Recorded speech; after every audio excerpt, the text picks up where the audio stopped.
Shot him in daylight. Shot him in the grass. Yo, seriously. Listen. Let's just get right to it. I'm not gonna mince words about this whole Kendrick Cole sidebar Drake situation. This quote unquote beef between Cole and Kendrick ain't nothing but some exotic mid. It's exotic mid. And the reason I'm calling it exotic mid is because we would all love to believe that this is the beef that reignites the fuel and competitive fire in hip hop, but it does not. It does not do that at all. Like, this is like being so thirsty to feel that feeling again in hip hop that you'll just take any line and make it be about someone. They're like, oh, he's definitely talking about. But if we really dissect the bars and look at it on like that, Kendrick was dissing Drake mostly and then said clicking up. Everybody went nuts. Oh, he wanted Cole. Like, fam, like y'all are so thirsty to see that Cole Kendrick exchange, and you're never gonna see it. You're never gonna see it look like Nas and Hove. You're never gonna see that. So, and listen, hip hop fan, I'm with you. I would love to have a good roustabout tete-a-tete verbal exchange between two gifted MCs that matter. But we're just not gonna get it. These rappers right now are simply trying to figure out how to make money, let alone involve themselves in a beef that may or may not generate them any income. So if the best of the best are willing to forego an actual head up, why do we want it so bad? And I know why we want it so bad because we're a fan of the sport. We want to see two of the best go at it like we do with everything else. But we're not going to see that. Everything is entirely too friendly. And the rappers who would get into verbal back and forth, it, the chances of it staying, the chances of it having that same veracity and staying on wax, I just aged myself. I said wax, so to speak. They get slimmer and slimmer the further out you get from the mainstream. That's the real danger. People are tired of playing the dead rapper game. And they know that it usually starts from words because for some reason, black men can't tuck their pride publicly. They always got to do some foolishness before they decide to tuck that pride ultimately because they're made to, because they're locked up. Like, this is where my frustration with my people come in. Okay. We love being black. We hate ignorance. We also dislike educated black people because we don't feel like they represent blackness enough. We hate crime infested areas. We hate gentrification, but we can't trust black people enough to have things around one another. And I get it. We're a people apart. Our place of origin is pretty much unknown to us. So we find ourselves arguing over our name on any given day, first or last, because our pride and our name means that much to us. And a lot of times we fight aimlessly, but we try to have it. We can't have it both ways, and we try to. We try to have our cake and eat it too at all times, but we can't because we haven't learned how to navigate that space. Like we watched a great example of Nas and Hove go at one another. But then it bled over into state property and then the locks and then just other cross beefs that could have become violent, but it didn't. But between the two main ones, Nas and Hove, it stayed very much on record. And it gave us one of the greatest exchanges hip hop has ever seen. And we are starving for that feeling again. We're starving for that feeling again. We want to feel that. And right now, the way that the field is, Kendrick and Cole are the two we want to see go at it. But realistically, Drake is more willing to engage. But I think people see engaging with Drake straight up is always a loss for them, even when Drake loses. Like, yeah, we all gasped. Not me, because I'm a man and men simply don't gasp. I just can't. If a man gasps in front of me, I'm just looking at him like, nigga, this ain't an episode of Scooby Doo. But anyway, we all gasped when Pusha T dropped Story of Adidon because Duppy freestyle, it honestly, lyrically, sonically, you know, yeah, Pusha had the more scathing lyrics, but you know, it didn't do much for Push other than give him another notch on his assassin belt. But you know, I think it was such a Drake went. Drake is smart because Drake used another platform to say emotionally what would have sounded dumb saying lyrically. Like he went on, I can't remember who he was talking to. It might have been the shop where he was talking about, oh, for man's to go at my friend's sickness, eh? He couldn't like because he talked about 40 being sick, sick, sick. So it's like, he looked like a bully, and Drake came out looking like he was picked on. Drake does a good job at playing the victim whilst not being the victim at all. He's the toxic victim. Like he'll poke at you and be like, "I wasn't talking about you. You know how many other people sound like I'm talking about them too?" Like knowing full well he's starting it. Or when he's always like the forlorn lover on records, where he's like, "You should have waited for me, even though you got married. You could have got divorced for 2 weeks. Then we could have linked up, then made a decision about your future together." Like he's delusional. I want my baby to have your eyes. You know what I'm saying? Like, don't give that up to anyone but me. Drake, are you serious? Like, no wonder nobody wants to battle you. They don't even know what side you stand on. Like, are you a dog? Are you a forlorn lover? Are you a heartbroken manstress? You a side, you a professional side dude. Like Aubrey's a professional side dude. That's why nobody wants to battle him. Nobody takes him serious, but they should. Because the sad part is when Drake engages like fully, like when he's committed to the engagement. Oh my goodness! Like seriously, like nobody likes to consider him because he's pop, and it's like for somebody to say, "Yo, Drake is lyrically superior." You don't sound hip hop if you say that, but I'm telling you, Drake is lyrically superior. Going head up with Drake is a toss up. It's a 50-50. If we're really being honest, which most hip hop fans don't like to be honest. They like to hide behind realness and false narratives and the masculinity they learned as kids. But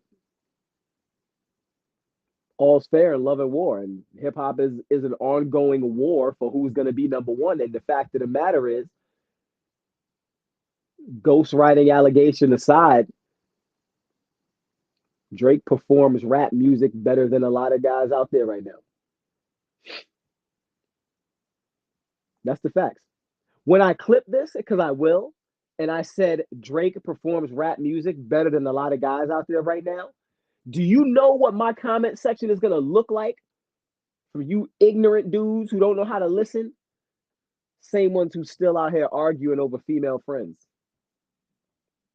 What's wrong with y'all? You know what I'm saying? You still out here getting into arguments in your relationship about female friends because you don't listen. I literally just said Drake performs hip hop better than a lot of guys out there right now. And what did you hear? You heard Drake is number one. He's the best rapper alive. That's what you heard. But I didn't say that. But you'll still jump in my comment section with your big face and horrible profile picture. Like your profile picture looks like it smells like a musky cologne. It does. Stay out of my comment section, Mr. Real Hip Hop Dude, Mr. I'm 50 years old. You better not put a slit in your eyebrows and be in my comment section at the same time. I will fry you. I'm not to be played with. Anyways, I was thinking about something. I was thinking about something because of all the Diddy stuff, right? I really had to ask myself, are hip hop fans ready or can they digest the concept of hip hop being gay? And I say the words hip hop on purpose. I didn't say rap. I said hip hop. So I'm not talking about Lil Uzi Vert, Playboy Cardi, any of those guys that do that style of dress, right? I'm talking about some of your favorite rappers who give you that 90s hip hop feel. Like, how would you react, or how would fans react to a rapper of that ilk being gay, openly saying it, like saying all the coke, gun, and gang bars, and maybe making that good bow bow noise, but also to make love to dudes, like Omar from The Wire. Could hip hop tolerate that, given what hip hop has been through? Would they be ready to tolerate something like that? That's my question.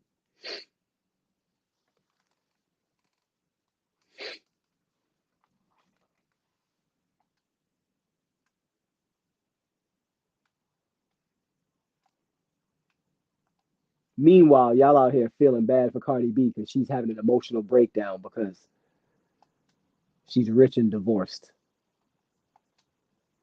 I don't know. I don't know what battles you fans be choosing. Like, I don't know what side y'all stand on sometimes. That's why I don't listen to y'all. That's why, like, y'all opinions are groupthink with the illusion that you're having a unique thought, but you're not. Y'all follow trends left and right, and anytime y'all see somebody have an individual thought, you brace up at that idea and you get furious because you ask yourself, why doesn't my brain do that? Because it doesn't. Because you refuse to have it do that. Critical thinking is not that hard. Seeing something for what it is versus what we want it to be is not a hard undertaking. It's not a difficult undertaking at all. I don't know. Like I struggle relating to adults, like people my age who feign themselves to be intelligent but only see things one way. I don't understand that. I don't understand how you can live in a world of varied opinions and not even see how somebody could feel that way. Like that doesn't lie within you. Like you don't have that switch that goes, you know what? A person from over there, my nose itched. See, that's why I don't, never mind. A person from over there can feel like this about that because of their circumstances. Like you can, like, I don't know, man. Uh, Earlier this week, I posted the words adapt or perish because change is inevitable. Adapt or perish because change is inevitable. And by adapt, I think when people hear the word adapt, they think they're hearing compromise. No, you're hearing what I'm saying. Adapt. When you adapt to an environment, you stay who you are, but you find the space where you can thrive based on what you are. That is adapting. Compromise is if you cease being what you are to try to be something else in order to survive. See the difference? In one scenario, you stay yourself. In the other one, you try to be something else. Adapt or perish because change is inevitable. There's change all around us, whether it be domestically, societal, internal, age-based change, geographical. Like there the probability for change is so high every day. I don't see how people allow themselves to get comfortable. On any given day, there can be a thing that alters the way you live. I've seen it, I've lived it thricefold. So the concept of comfortability, it doesn't register with me in the sense that I don't find myself shocked and appalled when I hear things like, oh, I'm in such a lull that I believe nothing is ever going to disrupt this. Adapt or perish because change is inevitable.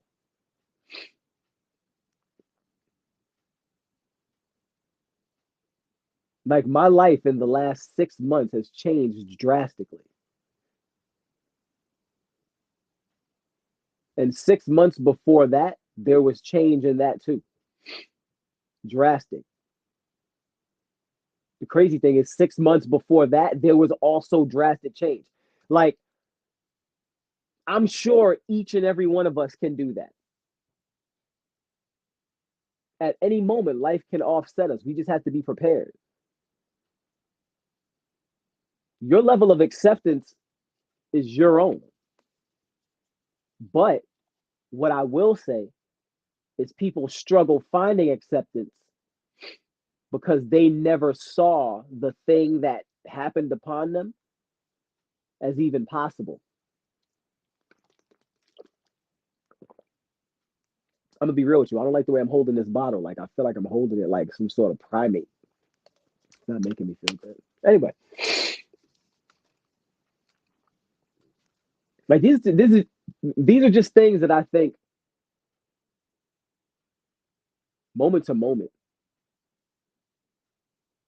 Cause like I'm arriving at a space where I'm like responsible for other people more. And that's a change for somebody who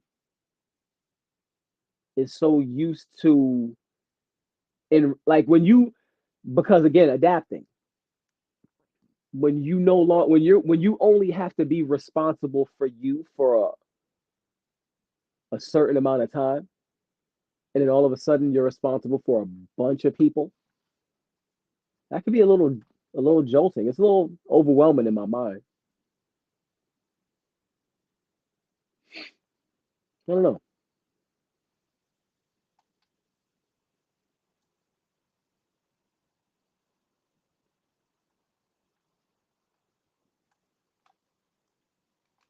I can't switch. That was dumb.